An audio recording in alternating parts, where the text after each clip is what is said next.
Hey everybody, welcome back to a brand new video. So today we're talking more about Tanki Classic, and I know I try not to make too many videos on it just because I don't want to be the type of guy who just switches all of my videos to just hype around Tanki Classic to get my views. Yeah, on one hand, it's definitely nice for views, but then again, Tanki's not going to advertise it. They said that mainly so that they don't have to spend too much money on the game, meaning they would have to monetize it a lot more. And then on top of that, since Tanki's not monetizing, the only way to keep hype around the game is for YouTubers to keep uploading videos on it, whether talking about issues with it or maybe some more details that come out about it, just overall uploading more videos on it, because it's been probably a solid 2-3 weeks since we've had a Tanki Classic video. I uploaded one talking a little bit about it, I think about 2-3 weeks ago now. But today, I just really wanted to talk about the monetization of Tanki Classic and what could possibly cause the fail of Tanki Classic.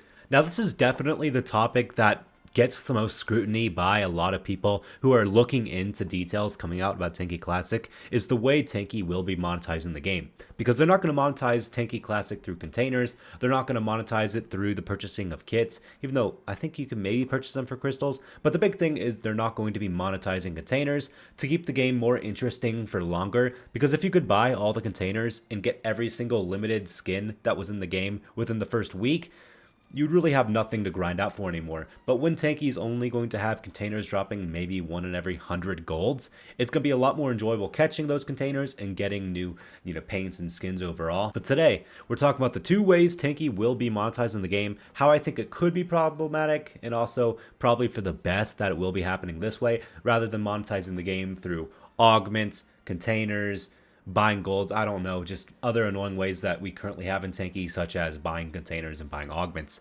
So the big one, the first one, is monetizing the game through chat and creating pro battles with the premium pass. We'll talk about chat first, because I'd say people are complaining about this more than they do about the whole pro premium pass that you get. Now, let's be honest, chat, as you guys saw in the thumbnail, if you look at it again, that was one of the core aspects of old Tanki. I mean, you think of Tanki, you just look at that main page. You have chat on the left, all your games in the middle. On your right side, you have just, the games showing what you can actually play.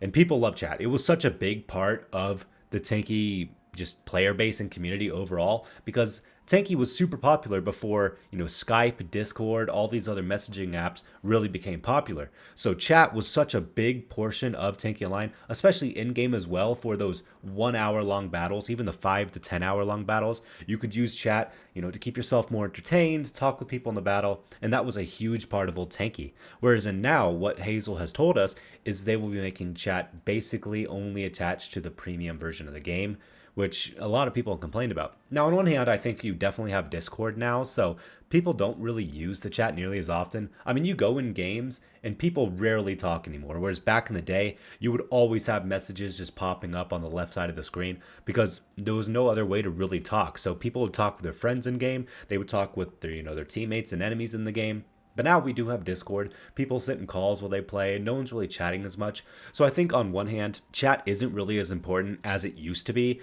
But on the other hand, it still is definitely nice to be able to chat with people in game. But I think attaching it to the paid version, let's be honest, Tanki has to make this whole premium pass worth purchasing. They have said they want it mainly to be for players who want to keep the game going.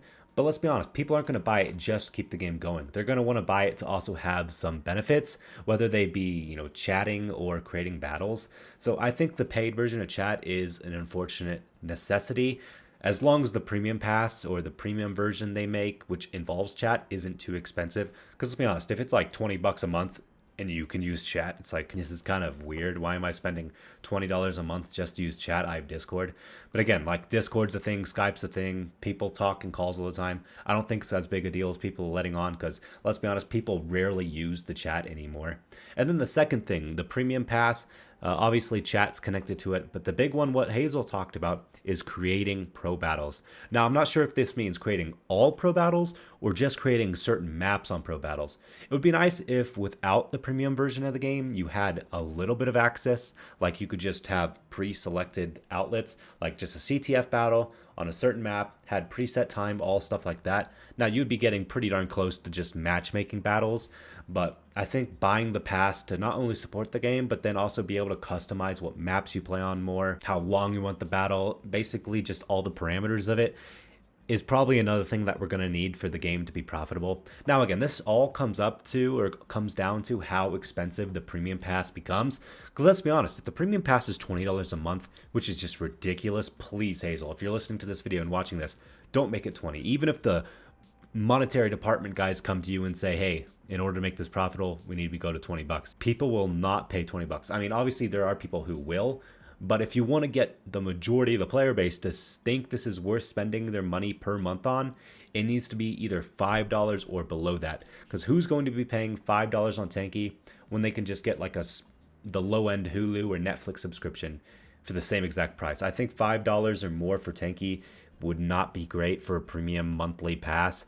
Maybe you could go up to like $7, but if the game is as successful as I think it should hopefully be in the first few months at least, enough people will be buying that premium pass to where you don't need to make it too expensive.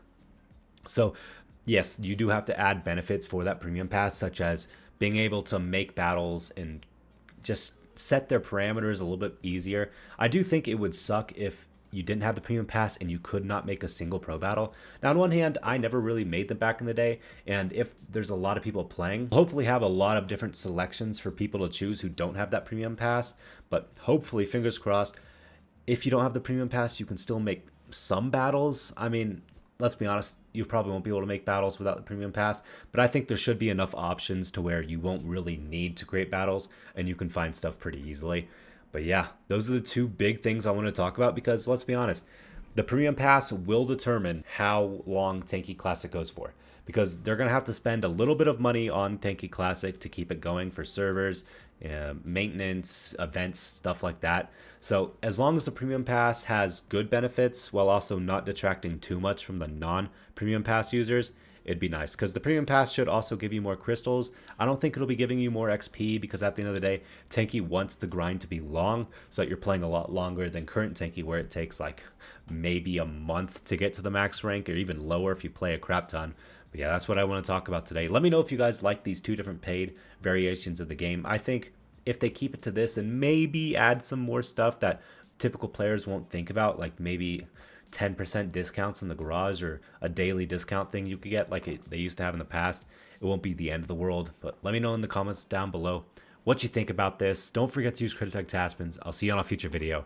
Peace out, everybody.